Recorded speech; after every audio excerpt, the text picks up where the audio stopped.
Welcome back to the channel. This is the Action Figure Grader, and we got kind of a potpourri today. A potpourri edition of my vintage Star Wars items that have sold on eBay recently.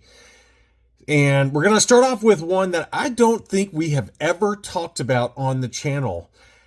And I like it. I mean, there's something about a 1970s A-Team van with Star Wars art on it. It's much better than like a howling wolf or like a unicorn farting rainbows on the side of a van.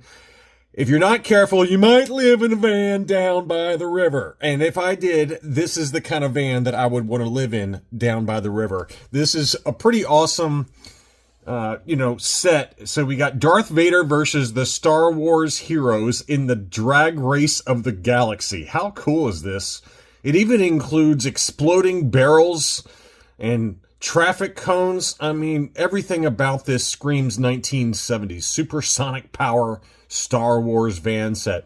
I've seen Chris W. and some of the other guys over at Rogue 5 Toys on Facebook sell these vans individually, but I've never seen it inside the packaging like this.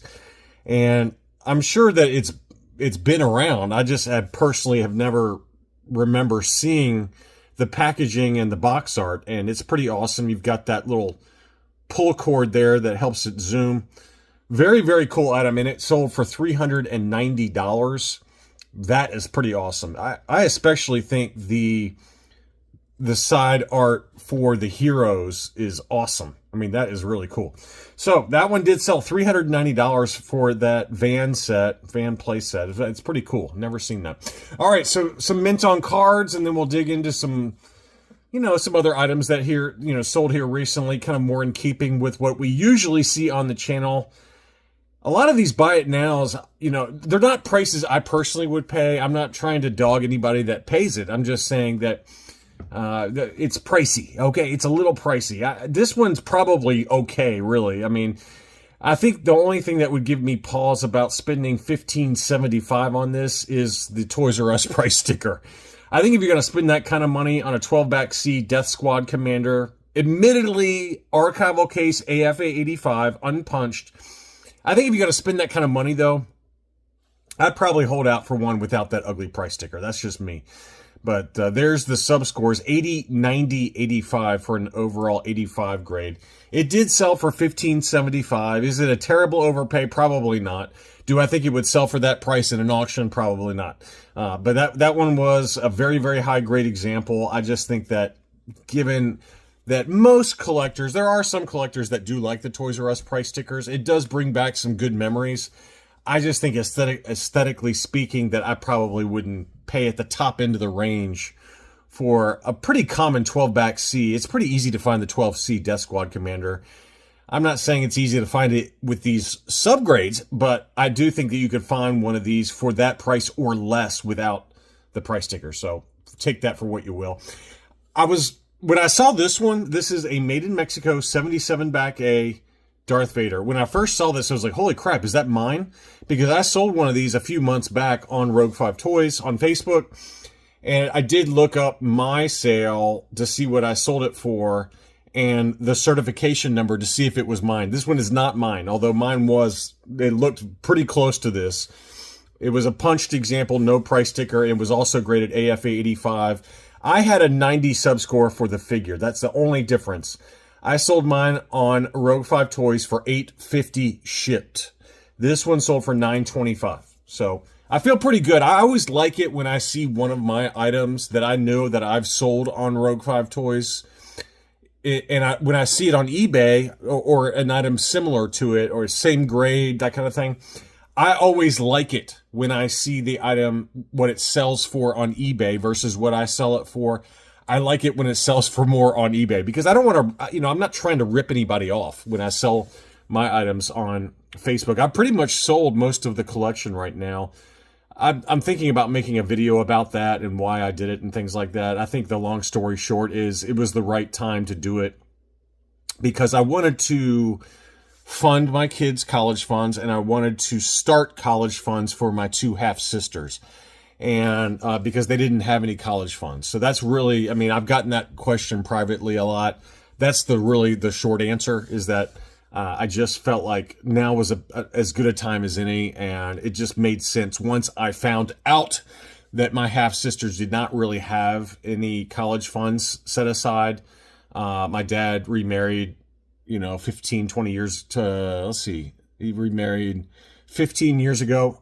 And my half sisters are, in middle school right now. So I just thought it was a good time to do that. And obviously my kids, they're getting pretty close to where I got to start worrying about their college.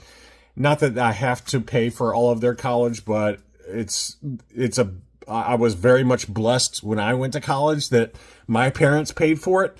So I'm just trying to pay it forward to my kids. And so that's kind of the long and the short of it as to why I sold my collection. And also I had some other financial goals for myself and my wife. So anyway, that's the long and the short of it. I probably won't make a video about it, but I just don't feel comfortable talking about that stuff. But that's really what's going on there. Death Star Space Station. This was a pretty clean, complete example with the foam, with the Dianoga Trash Monster, with the box that was in great shape. And I want to point this out because this one sold for $375 from Wheeljack's Lab. But you compare it to this one that sold, that was 100% complete, and this seller had 3 of them, and all 3 of them sold for $500. $500. Now, again, I'm assuming that I always find it a little weird. I'm like, you have 3 of them available. Well, they're not all going to look exactly the same. So I always question when I see 3 sold, all out of stock for $500, but you can't really just show one of them and say, hey, I got 3 of these available. So, that always kind of makes me question things a little bit, but anyway, that's just what the data says. So I'm sharing that because this one included the box and it looked to be just as good a condition, if not better, for $375 versus this one that sold at $500. On to some mint on cards again. This was a beauty, and I did confirm this sales price. $19.50 was this. Oh, I'm sorry, it was not the sales price. $19.50 on this one was not the sales price. There must have been like a discount code because it sold for $19.14, which is kind of a weird number. So I'm guessing they probably had some 5% off or something like that.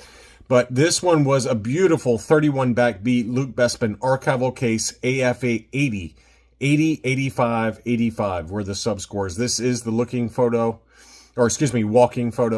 and the more desirable of the two, in my opinion.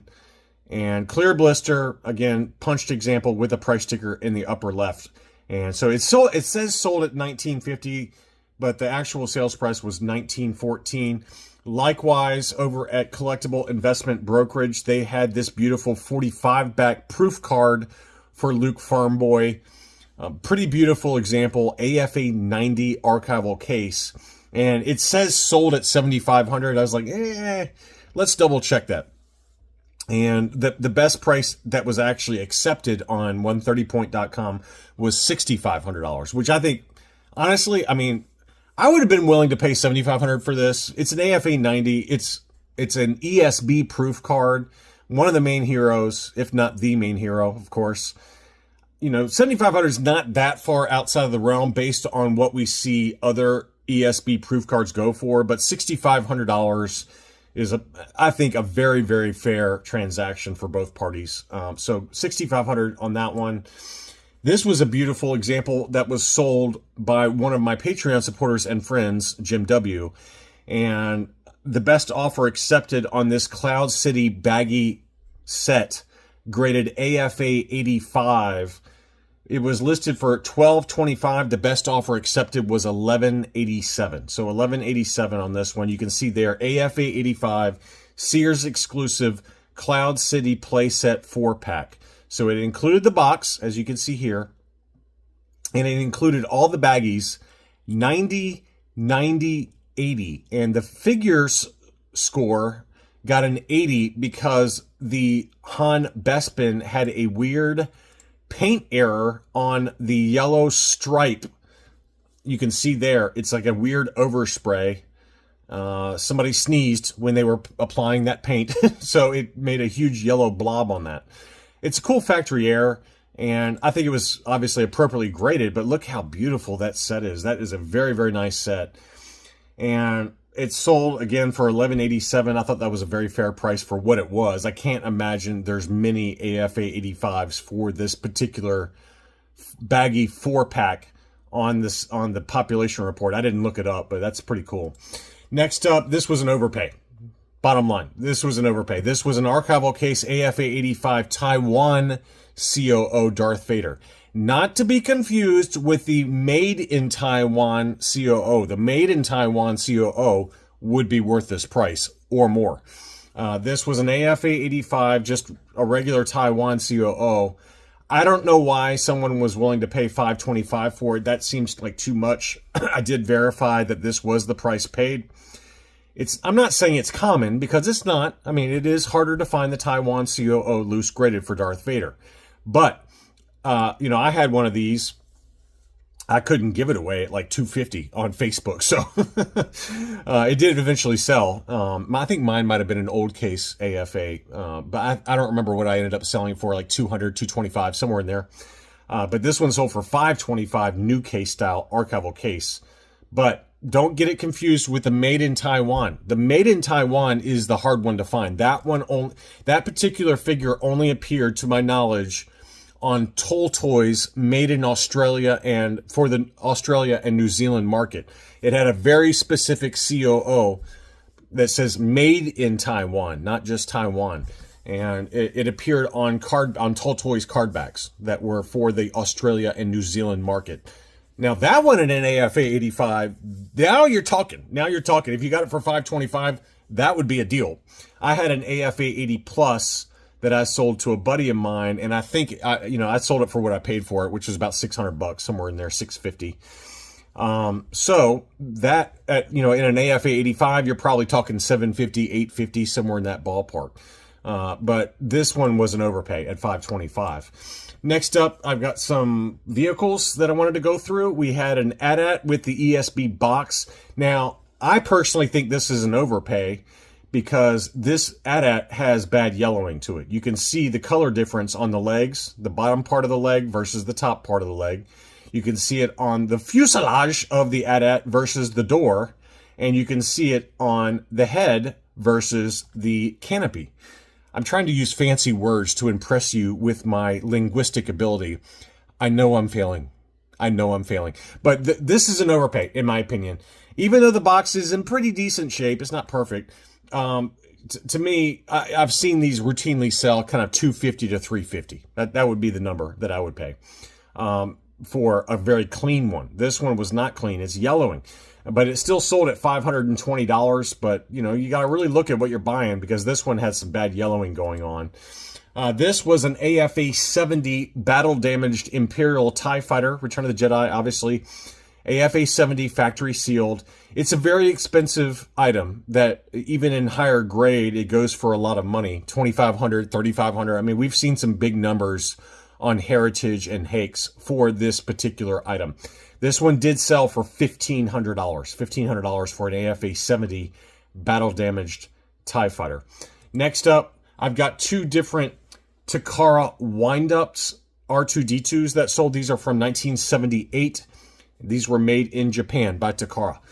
This one was an AFA 75. It was listed for $430. The best offer accepted was $395. And then the same seller also had an AFA 80 plus that was listed for $520. The best offer accepted was $495. The same seller also had a few months back an AFA 85 that sold for $650. So $395 for a 75 grade, $495 for an AFA 80 plus, and $650 for an AFA 85 for the Takara wind-up R2-D2 from 1978. So that gives you three different data points depending on the grade if you're looking for one of those loose graded. Some last 17 figures. We had a Luke indoor battle poncho with the coin that was listed for $380. The best offer accepted on that was $350. We had a General Lando that looks super clean to me. Never mind. I take it back. He's got a big scratch on his chest there. That might come out. I don't know. But, this one was listed for $370. The best offer accepted was $310. It did not include the coin, but it did include the correct Black Palace blaster. I think if you're going to spend $310, get a cleaner one than this one. This one had a big scuff on his chest, so I take that back. Overpay, a little bit of an overpay. Next up was Warwick, complete with the coin and his quiver and bow. This one sold for $235. That's about right. Amanaman was listed for $320 and sold for $295. Pretty decent condition. It looks like he had a little scuff on his hand there, on both hands, and by his crotch. So not perfect, probably about an AFA 80. That one sold, again, for $295. You compare that to the AFA 85 new case-style archival case. That sold for $550. That's a big number. That's a little big number, but that was a nice-looking example. So I get it. You know, if you're impatient and you don't want to wait for an auction, then $550 is probably about right. I think that you can probably get it for cheaper in an auction, but not by much, not by too much. It seems like Last 17 have kind of bumped back up just a little bit lately, especially in high grade, as I'll show you with the EV99 in a little while. Here was a Luke Stormtrooper. This one had the correct Black Palace blaster, or Black Blaster, not the Palace blaster, Black Imperial blaster with the coin. That one was listed for $600. That one sold for $540. Pretty decent deal there. Luke looked to be in really good shape there. Not a huge difference in color between the legs and arms versus the torso. It's slight, but it's there. No rubs on the hair. Pretty good deal. I think that's pretty fair with the coin. And then next up, we've got EV99 with the coin, ungraded, but in pretty clean shape. That one sold for $405. And then you compare it to this AFA 85 old case style. I did double check this price. This is too much to pay for a loose graded AFA 85 old case style. This one sold for $900. That's a big number. New case style, you're probably in the ballpark really of $700 to $750 tops. I think this is a pretty bad overpay at $900 personally. And then finally, we had a yak face that I also think was too expensive. This one had some bad hand rubs. You can see there on this hand, it's got some paint rubs there.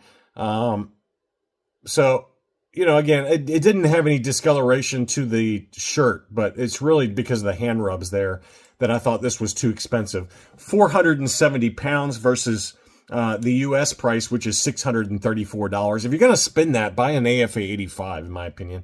That's you might have to pay more than that, but, you know, again, if you're going to spend $630, you can find a near mint to near mint plus example ungraded for that price, $600 to $650. So just really zoom in on those photos like we always talk about. I know I beat that to a dead horse when I talk about it, but just don't overpay. So anyway, that's all I really got for this potpourri edition of vintage Star Wars figures. I hope you enjoyed the video. Don't forget to leave me a like if you did enjoy the video, and I'll be back soon.